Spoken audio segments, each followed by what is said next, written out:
साधनाएं तो हम सामान्य रूप से रोज करते हैं, परंतु जो विशेष साधनाएं होती वो थोड़ा रोज से अलग हो जाती हैं। इस बार जो विशेष साधना की गई,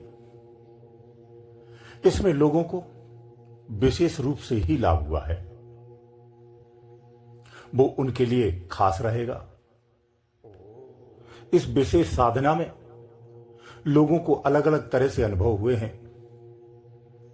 सभी लोगों ने, लगभग अधिकतर लोगों ने अपने अपने अनुभवों को विस्तार से लिख करके भेजा है। किसी ने वीडियो क्लिप बना करके भेजा है तो किसी ने लिख करके भेजा है। अगर सारे अनुभवों को उठा करके देखें तो किसी न किसी को कुछ न कुछ लाभ जरूर प्राप्त हुआ है। परंतु इन सब में कुछ खास अगर देखा जाए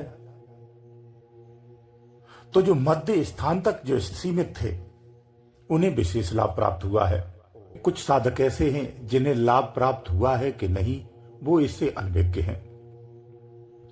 ये होता इसलिए है कि मान लीजिए, इस तरह से समझिए, जैसे 14 कोस पे कोई स्थान है और आपको वहां पहुंचना है,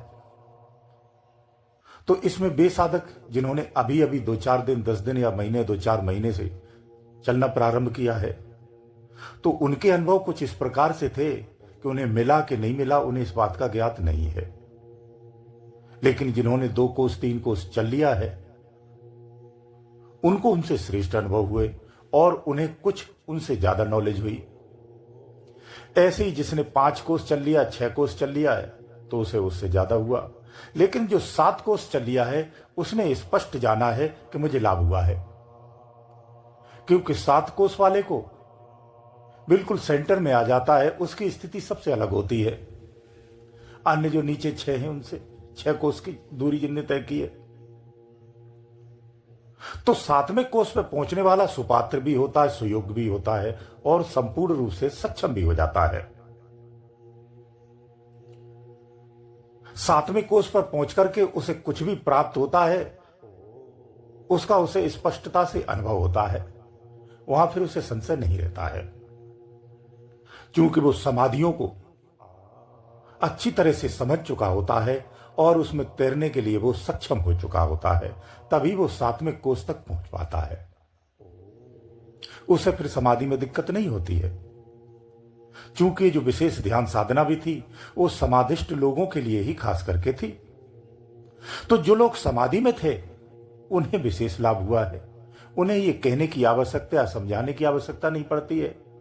और शायद 1-2 लोगों को मुझे बताना पड़ा, बाकी किसी को बताने की आवश्यकता नहीं पड़ी कि आपको क्या लाभ हुआ है। इसमें सब तरह के साधक थे। जाप और सुमिरन करने वाले भी साधक थे, निगुड़िया भी साधक थे, गुरुमुखी भी साधक थे और समाधिष्ट होने वाले भी साधक थे।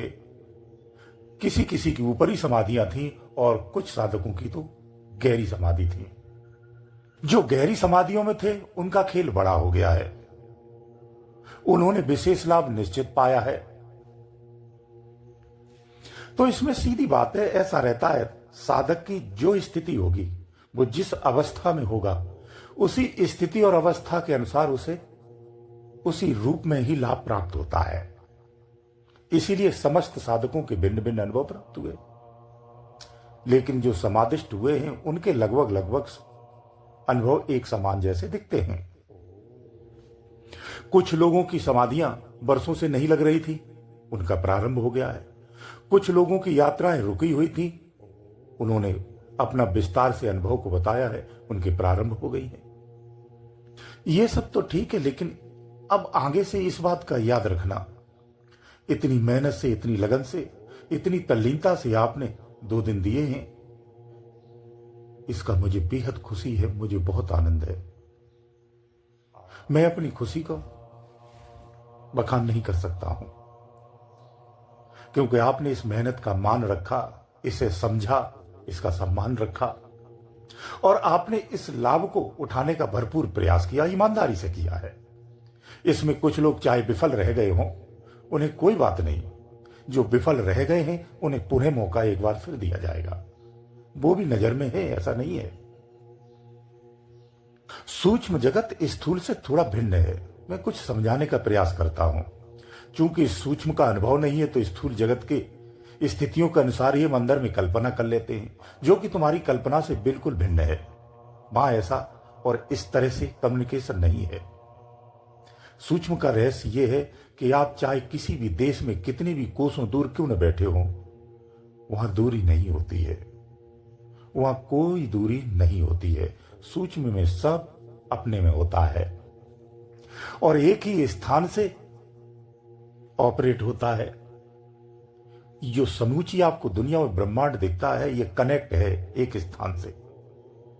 वो पूरा विज्ञान है, 100% शुद्ध विज्ञान है, जो खुद में संपूर्ण है और ऑपरेट होता है। बस इसे जो समझ लेता है वो इसका प्रयोग कर लेता है। एक प्रयोग मात्र से ही संसार में बहुत बड़ा चमत्कार कहा जाता है और दुनिया उसी को नतमस्तक हो जाती है, क्योंकि संसार में उसे ज्ञान नहीं है, अज्ञानता में है। तो चमत्कार में वो नतमस्तक हो जाता है, इसलिए वो भटकता रहता है। अब आपकी आगे जिम्मेदारी है कि आपको अपना ये सिलसिला बराबर जारी रखना है। जिसकी शुरुआत हो गई है, अब साधना में आलस नहीं होना चाहिए। इस सिलसिले को रोकना नहीं है, इसको चलाते रहना है, क्योंकि आपने कुछ विशेष चीजों से आपका जुड़ाव हुआ है। अंदर की कुछ विशेष चीजें जागृत हुई हैं। कुछ लोगों में तो ऊर्जा का संचार इतना भर गया है कि उनका जीवन ही बदल गया है। अगर इसका नित अभ्यास आप करते रहेंगे तो आप महीने, 2 महीने, 3 महीने में इसका परिणाम देखेंगे। क्योंकि जो आज मिला है, जब आप अभ्यास करेंगे तो ये फलता फूलता बड़ा होता चला जाएगा। इसका आकार बढ़ेगा, इसका प्रभाव बढ़ेगा, इसका विस्तार बढ़ेगा, जो 100% पॉजिटिव होगा, आपको जीवन को बदलने वाला होगा, अध्यात्म की जागृति की ओर बढ़ेगा। इसलिए कुछ लोग सोचते हैं कि मैं विदेश में बैठा हूं तो मैं कैसे, कुछ चीजों को खुल के नहीं बताया जा सकता। मैं आपको ये कह सकता हूं कि देश और विदेश ये स्थूल शरीर से है, इन आंखों से है। दृष्टि के परे सत्य अलग है। वहां कोई सीमा नहीं है, ना वहां कोई देश है, ना वहां कोई दूरी है। बस इतना समझ लीजिए। मेरा प्रयास है कि इनको सुन के आप संतुष्ट ना हो, इन सुन के संतुष्ट ना हो। मेरा प्रयास है कि मुझे बार बार कहना ना पड़े, आपको भी इसी अवस्था में आना चाहिए। आपको आना ही चाहिए। आपका जन्म भी इसीलिए है, इस जीवन का उद्देश्य भी यही है। तुम्हें भी इसी सत्य को ही जानना चाहिए। जो नित्य क्षण तुम्हारे अंदर में है, तुम उसी में हो। कि पर्दा उठा तो नजर आया कि मेरा खुदा मुझी में है। तो ध्यान करने का तात्पर्य यह है, ध्यान कहा जाता कि कर रहे, ये किया नहीं जाता है, होता नहीं है। ये एक विधि, एक प्रयास है। कौन सा प्रयास? कि ये पर्दा उठाना है। जब ये पर्दा हट जाएगा तो न कहीं जाना था, न कहीं आना था। सच ये है कि जाना कहीं नहीं है। आपको जहां जाना था वहां तो जा चुके हैं, जन्म जन्म से जा चुके हो, भटक रहे। आना है, वापस आना है। और कहां? अपने में आना है। सिर्फ अपने में आना है। जब तुम अपने में आते हो तो उसका एहसास होता है, स्पष्ट होता है। तो ये सफर है। जब अपने में आ जाते हो तो वो एहसास भी खत्म हो जाता है। तुम्हें उसी में आना है, उसी के लिए प्रयास करना है। इसीलिए मैं कभी कभी कह देता हूं, ताली और थाली बजाने से कुछ नहीं होने वाला है। इन आंखों को खोलना पड़ेगा और इनसे सदृश देखना पड़ेगा, तब सत्य समझ में आएगा, तब सत्य नजर आएगा।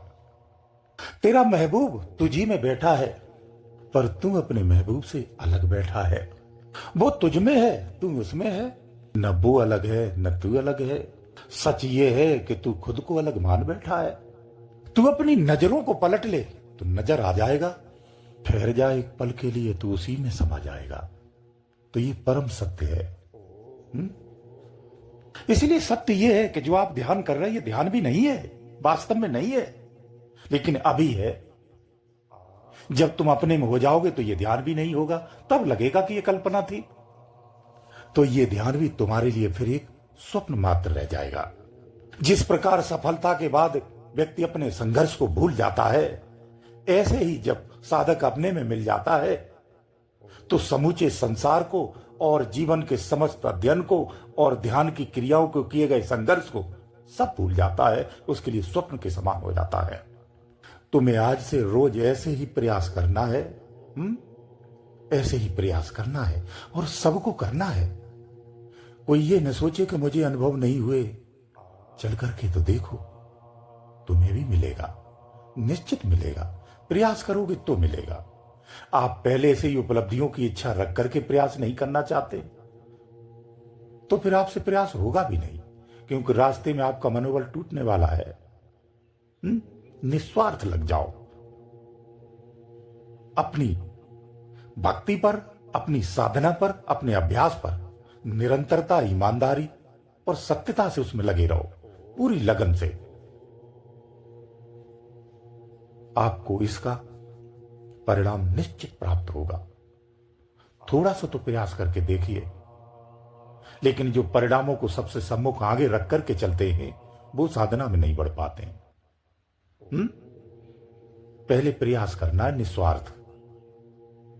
मिलेगा कि नहीं मिलेगा बाद में देखा जाएगा, लेकिन मुझे प्रयास करना है, ये सोचकर करो और फिर इसके परिणाम देखो आप। वो सफल हो जाते। जिन साधकों की स्थिति अच्छी है उनको मैं कहना चाहता हूं, अभी अगर आप सिलसिला इसको लगातार रोज बनाए रहेंगे तो अभी 2-4 दिन तक आपको अच्छे अनुभव आते रहेंगे। अभी आते रहेंगे। तो आप चाहें तो अपने समय और अपने स्थान को निश्चित करके अपनी सुविधा अनुसार ध्यान साधना करें। यहां कुछ आपके भ्रमों से रहित प्रश्न है, उनके उत्तर भी दे देता हूं।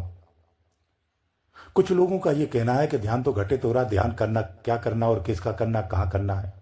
देखो, आप सबको इसमें उलझना नहीं है। नहीं उलझना है, न किसी से कोई कटिंग करना है। फिर भी आपको थोड़ा सा समझा देते ताकि आपको भ्रमित ना हो। ध्यान करने का तात्पर्य होता है जो आपका ध्यान है, आपका चित्त है, संसार को देख रहा, संसार में ही लगा हुआ है। लेकिन एक वो दुनिया है जिसके बारे में हम नहीं जानते, वो हमारा ध्यान नहीं है। इसी ध्यान को उधर भी लगाओ, दिन में बाहर लगाओ, रात को भीतर में लगाओ। तो भीतर में देखना मतलब होता है, अभी बाहर देख रहे हैं फिर भीतर में देखना है। ध्यान का तात्पर्य भीतर में देखना है। जब भीतर में देखोगे तो इससे भी विशाल दुनिया दिखती है। इसको ध्यान करना कहते हैं। इसलिए ध्यान की तमाम परिभाषाओं, इन शब्दों के शब्द जाल में मत उलझना, भ्रमित नहीं होना। तुम साधना करोगे तो फिर आप खुद में खामोश हो जाओगे। किसी की बातों का आपको असर नहीं होगा। स्वयं से आप जान जाओगे कि सत्य क्या और ये क्या कह रहा है। यहां कहने वाले बहुत कुछ कहते हैं, दिखाने वाले कोई नहीं है, ये ध्यान रखना। यहां दिखाने वाला कोई नहीं है, बताने वाले, समझाने वाले, कहने वाले असंख्य पग पग पर है, बिना पूछे बताएंगे। लेकिन दिखाने वाले बहुत कम होते हैं। तो अपनी नजरों से देखो, खुद से प्रयास करो। जब खुद की नजरों से देख लोगे तो किसी के कहने और सुनने में आप आ ही नहीं सकते हो। आपको समझाने की जरूरत नहीं पड़ेगी, बिल्कुल स्पष्ट है। तो यही प्रयास करना, इसी को ध्यान कहते हैं। और कोई ध्यान नहीं होता है। गुरुदेव दयालु।